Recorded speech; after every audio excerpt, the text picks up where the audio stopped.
অভিমানম সুরাপানম গৌরবম রৌরবম ধ্রুবম প্রতিষ্ঠা সুকরি বিষ্ঠা ত্রয়ম ত্যক্তা হরি ভজেত। নমস্কার শ্রোতা বন্ধু, আজ আমি এক শক্তিশালী আধ্যাত্মিক পুরাণে প্রচলিত একটি শ্লোক নিয়ে আলোচনা করব, যা আমাদের জীবনের সমস্ত নেতিবাচক অভ্যাস কুপ্রবৃত্তি থেকে মুক্তি পেতে সাহায্য করে। এই শ্লোকটি শুধুমাত্র একটি আধ্যাত্মিক নির্দেশনা নয়, বরং এটি আমাদের মানবিক ও নৈতিক জীবনেও গভীর প্রভাব ফেলতে পারে। অভিমানম সুরাপানম গৌরবম রৌরবম ধ্রুবম, এই শ্লোকের প্রতিটি শব্দের মাধ্যমে আমরা শিখব কিভাবে অহংকার, মদ্যপান, নিষ্ঠুরতা এবং অস্থিরতা থেকে মুক্তি পাওয়া যায় এবং কিভাবে ঈশ্বরের প্রতি একনিষ্ঠ ভক্তি আমাদের সত্যিকারের শান্তি ও মুক্তি এনে দেয়।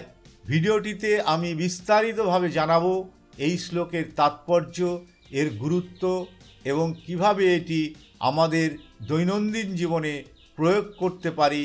চলুন শুরু করা যাক এই আধ্যাত্মিক যাত্রা, যা আমাদের জীবনের লক্ষ্যকে আরও পরিষ্কার এবং শক্তিশালী করবে।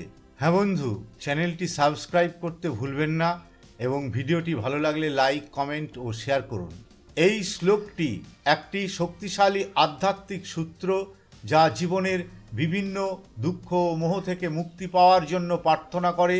শ্লোকের প্রতিটি অংশে বিশেষভাবে কিছু নেতিবাচক শক্তি বা অভ্যাসের পরিত্যাগের কথা বলা হয়েছে এবং তার বিপরীতে সত্য ও শুভ শক্তির প্রতি সেলফ ডিসিপ্লিন ও শ্রদ্ধার পরামর্শ দেওয়া হয়েছে। আসুন এই মন্ত্রটির প্রতিটি অংশ বিশদভাবে বুঝে নেওয়া যাক। অভিমানম সুরাপানম, এই অংশটি অভিমান, গর্ব বা অহংকার এবং মদ্যপান থেকে মুক্তির আহ্বান জানায়। এখানে বলা হয়েছে যে অভিমান মানুষের আত্মিক উন্নতির পথে বাধা হয়ে দাঁড়ায় এবং মদ্যপান মানব চরিত্রকে দুর্বল করে তোলে। গৌরবম রৌরবম ধ্রুবম, এই অংশে গৌরব আত্মমর্যাদা, রৌরব অত্যাচার বা নিষ্ঠুরতা এবং ধ্রুব অস্থিরতা বা স্থিতিশীলতার অভাব থেকে মুক্তি লাভের কথা বলা হয়েছে। এই সমস্ত কুপ্রবৃত্তি ও নেতিবাচকতা থেকে নিজেদের দূরে রাখা প্রয়োজন। প্রতিষ্ঠা সুকরি বিষ্ঠা, এখানে প্রতিষ্ঠা স্বীকৃতি বা সম্মান এবং সুকরি বিষ্ঠা অশুচি বা অপবিত্রতা থেকে বিরত থাকার কথা বলা হচ্ছে। এর মাধ্যমে একজন ব্যক্তিকে শুদ্ধতা ও পবিত্রতার দিকে ধাবিত হওয়ার জন্য নির্দেশনা দেওয়া হয়েছে। ত্রয়ম ত্যক্তা হরি ভজেত, এই অংশে বলা হয়েছে যে এই সমস্ত নেতিবাচকতা থেকে মুক্তি লাভের পর একজন মানুষ যেন শুধুমাত্র ঈশ্বরের, হরির প্রতি ভক্তি প্রদর্শন করে। তার মূল লক্ষ্য হওয়া উচিত ঈশ্বরের প্রতি একনিষ্ঠ ভক্তি, যা তাকে প্রকৃত শান্তি ও মুক্তি এনে দেবে। এই মন্ত্রটি আমাদের শেখায় যে যে ব্যক্তি অহংকার, গর্ব, মদ্যপান, নিষ্ঠুরতা, অপবিত্রতা বা অন্য কোনো নেতিবাচক অভ্যাস থেকে মুক্ত থাকে, সেই ঈশ্বরের ভক্তি ও সাধনার মাধ্যমে আত্মিক শান্তি এবং সত্যের পথে অগ্রসর হতে পারে। এটি আত্মবিশ্বাসী, সৎ ব্যক্তিত্ব ও আধ্যাত্মিক উৎকর্ষের প্রতি একটি শক্তিশালী নির্দেশনা। এটি একটি গভীর দীক্ষা, যা আমাদের জীবনের আধ্যাত্মিক ও নৈতিক উদ্দেশ্যকে পরিষ্কার করে। এই শ্লোকটি আমাদের জীবনের বিভিন্ন দিক দিয়ে গভীর শিক্ষা প্রদান করে, যা আমাদের আধ্যাত্মিক উন্নতি ও জীবনধারায় সঠিক দিশা নির্দেশ করে। শ্লোকটির মধ্যে যে মূল শিক্ষা গুরুত্ব নিহিত তা বিস্তারিতভাবে আলোচনা করছি। অহংকার ও অভিমান থেকে মুক্তি। শ্লোকটির প্রথম অংশে অভিমানম সুরাপানম বলা হয়েছে, যা আমাদের শেখায় যে অহংকার এবং অভিমান থেকে দূরে থাকতে হবে। অহংকার মানুষের অন্তরকে কালিমালিপ্ত করে এবং আত্মবিস্মৃতি সৃষ্টি করে। অভিমান বা গর্ব মানুষকে তার আত্মিক উন্নতি থেকে বিরত রাখে। মদ্যপান বা শরীরী সুখের প্রতি অতিরিক্ত আকর্ষণও একজন ব্যক্তির মানসিক ও আধ্যাত্মিক শক্তিকে দুর্বল করে। এই শ্লোকের মাধ্যমে আমাদের শিক্ষা দেওয়া হচ্ছে যে এসব অযথা পদ্ধতির প্রতি নির্ভরশীল হওয়া আমাদের জীবনে ক্ষতি ডেকে আনে। নেতিবাচক শক্তি ও অভ্যাস থেকে মুক্তি। গৌরবম রৌরবম ধ্রুবম। এখানে গৌরব বা অহংকার, রৌরব বা নিষ্ঠুরতা এবং ধ্রুব বা অস্থিরতা থেকে মুক্তি পাওয়ার কথা বলা হয়েছে। এই তিনটি উপাদান আমাদের জীবনে ক্ষতিকারক প্রভাব ফেলে।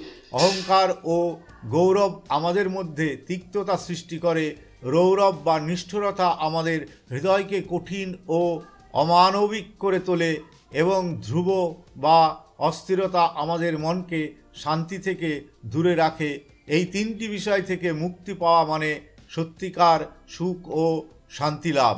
শুদ্ধতা ও পবিত্রতার দিকে অগ্রসর হওয়া। প্রতিষ্ঠা সুকরিবিষ্ঠা। এখানে সুকরিবিষ্ঠা বা অপবিত্রতা থেকে মুক্তি পাওয়ার গুরুত্ব বোঝানো হয়েছে। আমাদের আত্মিক এবং শারীরিক শুদ্ধতা বজায় রাখা জীবনের অন্যতম গুরুত্বপূর্ণ কাজ। শুদ্ধ জীবনযাত্রা ও পবিত্র চিন্তাভাবনা আমাদের মনের শান্তি এবং আত্মিক উন্নতি সাধনে সহায়ক হয়। ঈশ্বরের প্রতি একনিষ্ঠ ভক্তি।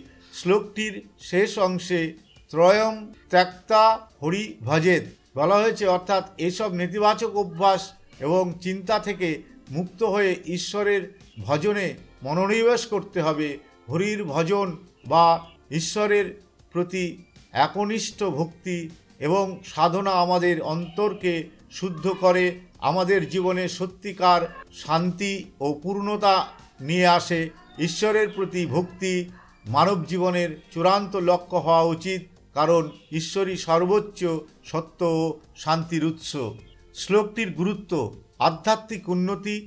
এটি আমাদের আধ্যাত্মিক উন্নতির পথ দেখায়, যেখানে মনের অশুদ্ধতা, অহংকার, রাগ এবং লোভ থেকে মুক্ত হয়ে ঈশ্বরের প্রতি একনিষ্ঠ ভক্তি অর্জন করতে বলা হয়েছে।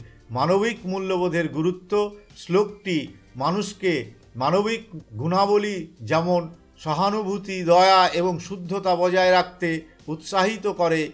আত্মসচেতনতা। এটি আমাদের আত্মসচেতনতা বৃদ্ধি করার দিকে ইঙ্গিত করে, যেন আমরা বুঝতে পারি কোন অভ্যাস বা চিন্তা আমাদের উন্নতির পথে বাধা সৃষ্টি করছে।